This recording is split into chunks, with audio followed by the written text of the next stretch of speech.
Hello and thanks for joining us here at France 24. I'm Anelise Borges. Coming up, a special edition of Tech 24. We take you on a guided tour of digital Africa.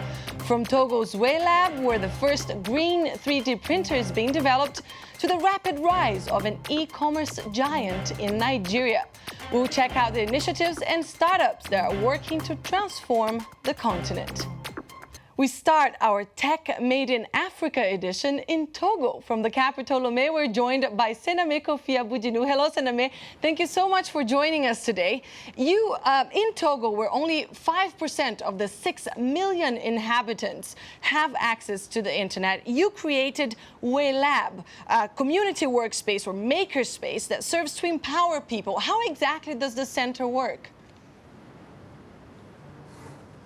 WoeLab is an innovative place. It's a space of democratic technology.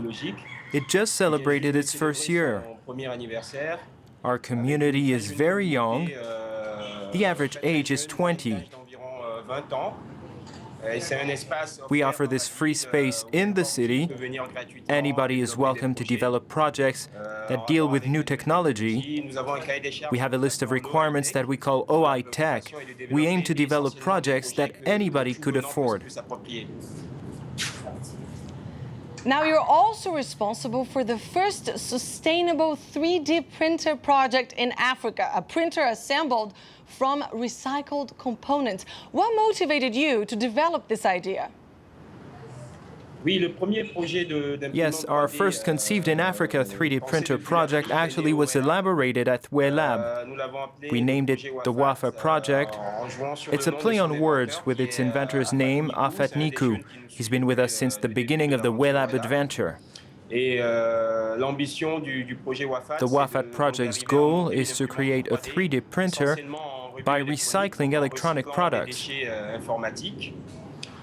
so that everybody can afford this 3D printing technology, as we do not necessarily have access to imported plastic kits that would help build a printer.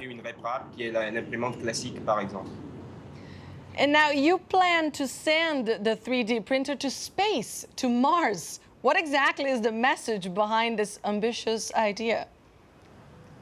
Yes, it's an original concept we developed for NASA. We accidentally ended up participating in the last Space App Challenge, which is a big event organized by NASA each year. Our work was in the last 30 projects. 700 projects were presented. WAFA de Mars aims to help reflect on a new way to explore space, thanks to electronic waste, which means recycling our electronic trash and sending it to Mars.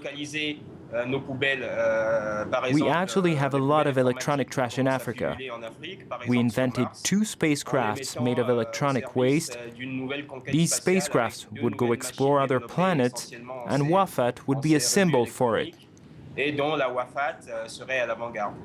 Thank you so much, Sename Kofi, for joining us today. And we now leave Togo, cross Benin, and land in Nigeria, where the online shopping website Jumia has taken the country by storm.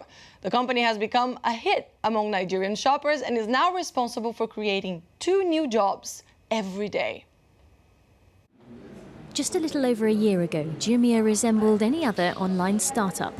But what began with just 10 employees has ballooned into a 450-man operation and given rise to the 4th most popular website in Nigeria, taking the online shopping market by storm. I doubt there are many markets in the world with 160 million people, growing middle class, and nothing in terms of organized retail. And so for us, that's the vision that Jumia has, to help build organized retail here in the largest country in Africa. Jumia's strength is that it delivers straight to the customer's door, even in the north of the country and in other remote areas. To get around the nationwide problem of online scamming, Jumia allows customers to, if they choose, pay for their items once it's been delivered.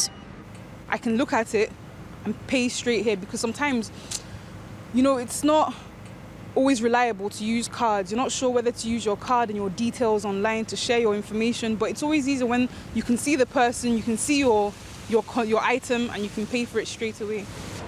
Keen to win trust, Jumia also employs a team of around 100 salesmen and women to show prospective customers how the service works.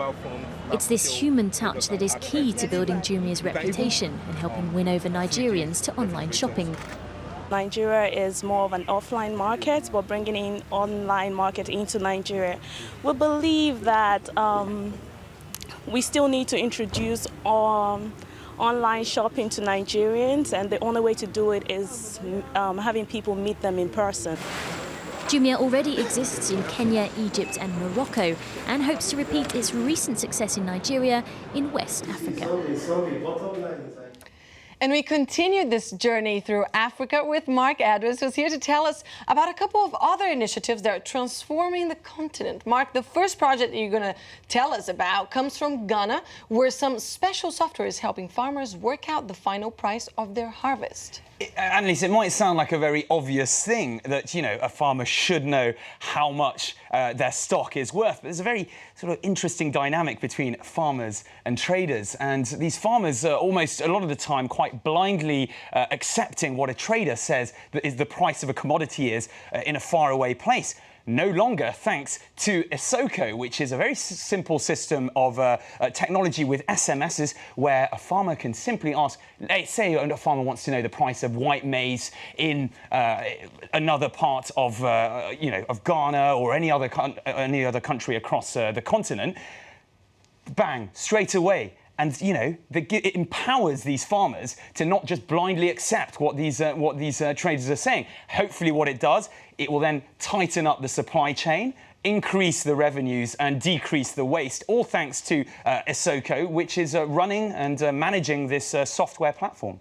Now, it's common to many of these African nations. It's a very young population. So we're seeing a lot of projects around education. For example, in Uganda, where only 5% of public spending goes to education, the startup BrainShare is transforming, is creating virtual classrooms for students.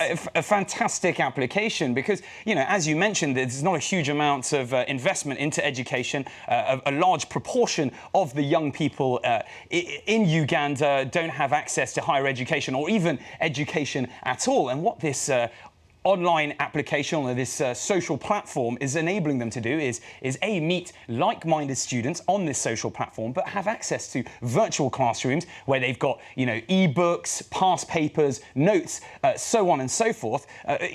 You know, absolutely fantastic for Uganda and social movement, social progression there.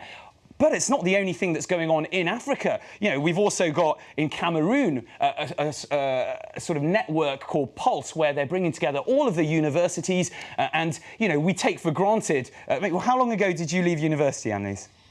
About 5 or 6 years ago. That's a bit cheeky of me. Mine was a decade ago, and I kind of take for granted these online notice boards where you don't need to physically go into the notice board. You get access to the past papers, access to everything. And, you know, these guys now have it, and all these universities are together, and it's a great thing for social progression and social movement and the education of the young in Africa. Fantastic. Thanks for that, Marc, and thank you for watching this edition of Tech 24. Don't forget, you can get in touch via Facebook or on Twitter.